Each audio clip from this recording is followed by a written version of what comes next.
Just as forecasted, there's snow out there. However, it hasn't arrived in Fargo, and there may not be as much. A travel advisory has been issued in western and central North Dakota. This first blast has moved through Bismarck and continues in the Minot area. That's a live look from the Magic City, which, as you can see, has snow and strong wind. For the impacted areas, the storm is creating hazardous driving conditions and reduced visibility. Other cities affected are Jamestown, Valley City, Edgeley, and Williston. Well, here in the FM area, nothing to worry about. The best advice is if you do have travel plans and you run into anything nasty out there as far as weather conditions, let up on the gas and lose the cruise control. Let's check in with Hutch for a first look at the forecast. And Hutch, you had indicated just a few minutes ago that within the last hour, there have been a lot of changes. Yeah, a lot of changes to the watches, warnings, advisories, and such posted by the National Weather Service, because as this storm has developed and moved into the northern plains, we're starting to see things take shape.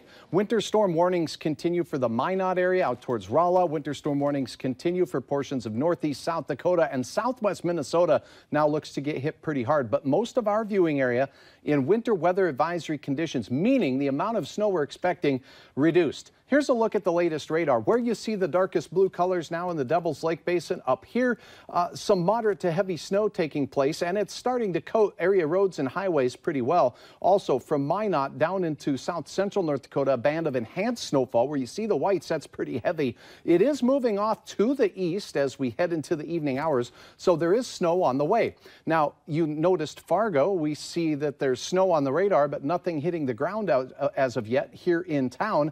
And that's one of the other aspects of the storm. Your forecast shows we are expected to see snowfall as we go through the late night and overnight hours. It will be prolonged, but overnight the heaviest snow will fall in northeast South Dakota and southwest Minnesota as opposed to our southern counties. So that means much of our Saturday pretty quiet. Still 3 to 6 inches in and around Devil's Lake and the James River Valley. Also, our far southern counties, Hankinson, Lidgerwood, 3 to 6 inches there. The Sisseton Hills, by the way, could see some enhanced totals upwards of 9 inches of snow. For Fargo, I think 1 or 2 inches, probably a pretty good bet the way things are shaping up right now. This changing forecast continues to do that, change, and we'll keep you updated here throughout the night. All right, I don't think anybody will be complaining about less snow coming our way. I won't. All right, thanks. Okay, it might not feel like it, but we are in the spring season, meaning the snow we're getting is wetter and heavier.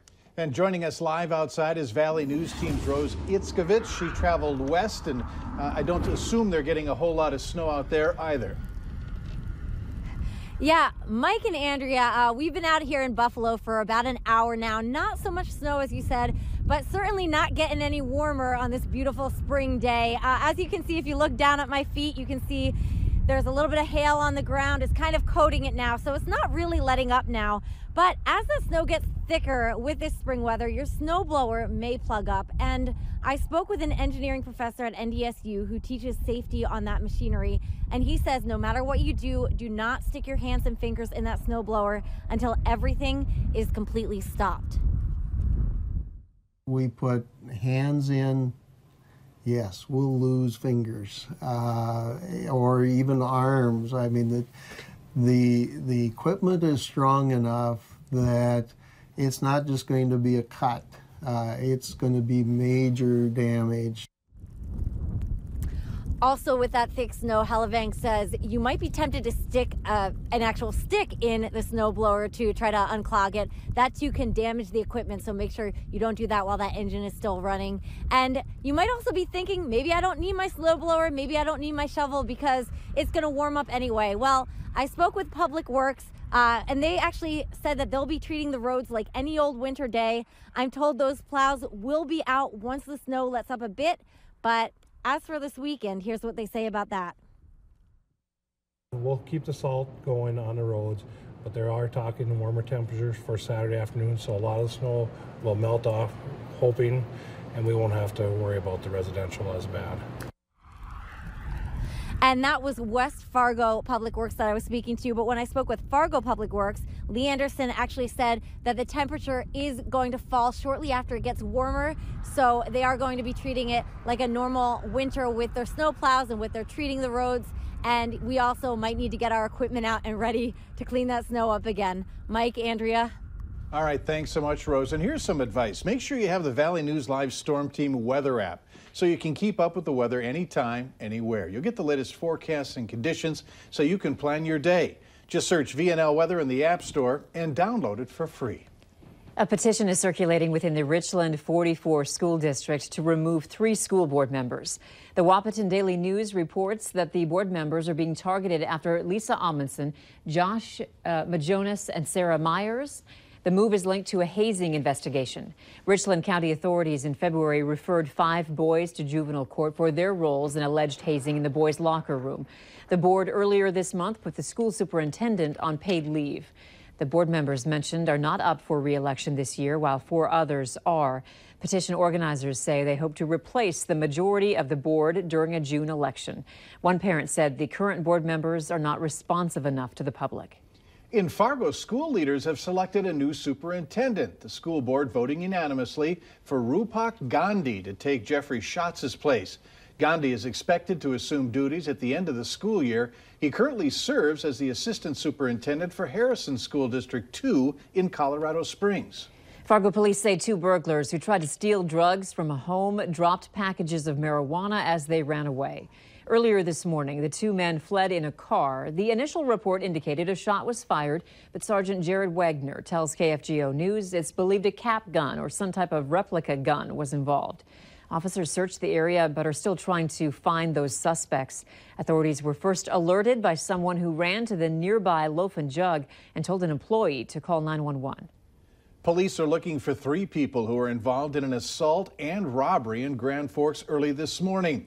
Investigators say a man was assaulted and had his wallet forcibly taken at 321 4th Street North. The victim described one man as white and in his 30s. He was wearing blue jeans and had on red and black gloves. The victim also said he believes his first name was Alan. Now, if you have any information, call police. The phone number 701-787-8000. Fargo and West Fargo police departments have teamed up in a new YouTube video explaining the North Dakota overdose and immunity law. These criteria are met. The statute grants individuals immunity from prosecution for possession, ingestion, or sharing of a controlled substance or possession of drugs. The video details the law where people can report an overdose without getting in trouble. But in order to receive immunity, they must follow the law by staying at the scene and cooperating with authorities. West Fargo Police Chief Heath Yonke says the area's officials came together to let people know they can trust the law. This law is on the books. We're talking about it all as law enforcement and prosecutors here in the Metro, that this law is here to protect them and make that phone call and save that life. The amended version of the law has been around since 2017, but State's Attorney Birch Burdick tells Valley News Live it's important people know the point of this Good Samaritan law is to save lives. A 14-year-old Sioux Falls, South Dakota boy has been arrested for making a school threat on social media. A police spokesperson says the teen posted the threat last night on Snapchat, saying he was going to shoot up Memorial Middle School. Police worked with school officials to get the boy's identity. They went to his home, took him to the Sioux Falls Juvenile Detention Center. The boy's parents told police they were unaware of the son's threat. He's now facing charges, including making a terroristic threat. Later on Valley News Live at 6, there's no letting up for a West Fargo 10-year-old who is battling an aggressive form of brain cancer. And if you play the 5 Progressive Print and Play Bingo Lottery game locally, check out your tickets. I'll tell you why next.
For all you Moorhead Lottery players, if you bought a $5 Progressive print and play bingo ticket from the Oasis C store on Wall Street, you could be a big winner. A winning ticket worth almost $123,000 was sold there yesterday. The holder of the ticket has 1 year to claim their prize at the lottery headquarters in Roseville, Minnesota. The winner is encouraged to sign the back of their ticket and call the headquarters to make arrangements to claim their prize. Fighting cancer is often a team effort, and a West Fargo boys team keeps growing. 10-year-old Landon Solberg is battling an aggressive form of brain cancer. The first step in his journey was aggressive radiation treatments. He went in 5 days a week for 6 weeks. Most people would dread it, but Landon had a special coach helping him through it. I think it showed me that, you just have to live every day.